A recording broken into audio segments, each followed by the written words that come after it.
আল্লাহ বললেন রুহু বের করতে পারবা না, আবিষ্কার করতে পারবে না। ইউনাইটেড স্টেটস অফ আমেরিকার এক মেডিকেল সায়েন্টিস্ট সে চ্যালেঞ্জ নিয়েছে যে কোরআন বলে রুহু খুঁজে পাওয়া যায় না, আমি রুহু বাইর করব।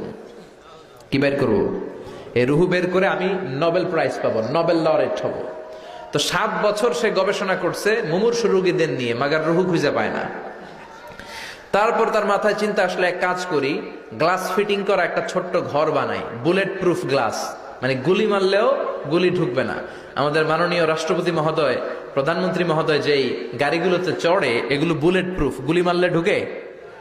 তো এরকম বুলেট প্রুফ গ্লাস ফিটিং করা রুম সে তৈরি করে তার টিমের লোকদেরকে বললো, যাও আইসিইউ থেকে, ইন্টেন্সিভ কেয়ার ইউনিট থেকে মুমূর্ষু রোগীগুলারে ধরে নিয়ে আসো। তার ধারণা এই বুলেট প্রুফের গ্লাসের ভেতরে যদি, গ্লাসের রুমের ভেতরে যদি মুমূর্ষু রোগীকে ঢুকানো হয়, ওই রোগী মারা গেলে রুহু আর এই গ্লাস ভেদ করে বেরোতে পারবে না।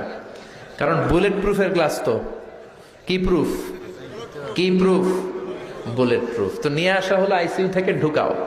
ঢুকানোর আগে বলতেছে চেক হিজ বিপি, তার ব্লাড প্রেশার মাপো। বলতেছে sir BP is okay, check the weight. এবার ওজন মাপো, লোকটার ওজন হচ্ছে 80 কেজি। কয় কেজি? এবার মেডিকেল টিমের প্রধান অনেক আশা ভরসা নিয়ে যে আজকা রুহু দইরা ছাড়ুন, ঢুকা। ঢুকানোর পরে এদেরকে আবার অক্সিজেনের মাস্ক দেওয়া, কৃত্রিম ভাবে অক্সিজেন দেয়া, লাইফ সাপোর্টে রাখা। মেডিকেল টিমের প্রধান বলল লাইফ সাপোর্টটা খুলে ফেল। সবাই বলল স্যার খুলে ফেললে তো মরে যাবে। টিমের প্রধান কয় মারার জন্যই তো আনছি, না মরলে রুহু পাবো কেমনে? তো লাইফ সাপোর্ট খুলে ফেললো, বুলেট প্রুফের গ্লাস ফিটিং করা রুম আটকে দেয়া হলো। অক্সিজেনের অভাবে ছটফট ছটফট করতে করতে লোকটা শেষ, লোকটা ময়রা ভূত হয়ে গেছে। এবার মেডিকেল টিমের প্রধান রুহু খুঁজে ডানে বায়ে, কিন্তু রুহু তো পাওয়া যায় না, রুহু পাওয়া যায় না। এবার গ্লাসের দরজা খুলে মুমূর্ষু রোগীটা মরে গিয়েছে, মরা লাশ বের করে হাত দিয়ে গ্লাসের ভিতরে এরকম খোঁজা শুরু করছে। রুহু কি খোঁজে? রুহু বুঝে এমনি ধরা যায়?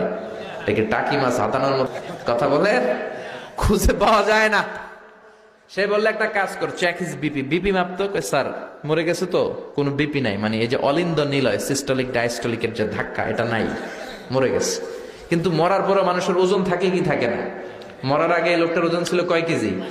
80 কেজি। এবার ওজন দিয়ে দেখা গেল লোকটার ওজন হয়ে গেছে 78 কেজি। কয় কেজি কমছে? কয় কেজি? মেডিকেল টিমের প্রধানকে আমি পাইছি। সবাই কয় কি পাইছেন? কয় ওইটা। কোনটা? কয় রুহু। কেমনে পাইছেন? কয় মরার আগে ছিল 80 কেজি, মরার পরে 78 কেজি, কমছে 2 কেজি। তার মানে যেটা উড়াল দিছে ওইটাই 2 কেজি। মানে কিছু একটা তো পাইছে, রুহু না পাক, কিছু একটা হিসাব মিলানো গেছে না? তা না হলে মরার আগে 80, মরার পরে 78 হবে কেন? কিন্তু সায়েন্সের সিস্টেম হচ্ছে একটা এক্সপেরিমেন্ট করেই আপনি ফাইনাল জাজমেন্ট দিতে পারবেন, আরো কিছু নমুনা সংগ্রহ করতে হবে। মেডিকেল টিমের প্রধান বলল আরেকটারে দৈরান আইসিইউ থেকে, ব্লাড প্রেশার মাপ, ওজন মাপ। তারা বলল ওজন হলো এই লোকটার 70 কেজি। কয় কেজি? আবার গ্লাস ফিটিং করা রুমের ভিতরে ঢুকায় দিল। লাইফ সাপোর্ট খুলে ফেল, অক্সিজেন নাই। এই লোকটাও ছটফট ছটফট করে মরে গেল। এইবারও রুহু খুঁজে, রুহু নাই। আবার বের করছে মরা লাশ, চেক হিজ বিপি, বিপি নাই, কিন্তু ওজন আছে না? নাই। মরার আগে লোকটার ওজন ছিল কত? 70। এবার ওজন দিয়া দেখে হয়েছে 71। এবার বাড়ছে না? এবার যাইবা কই?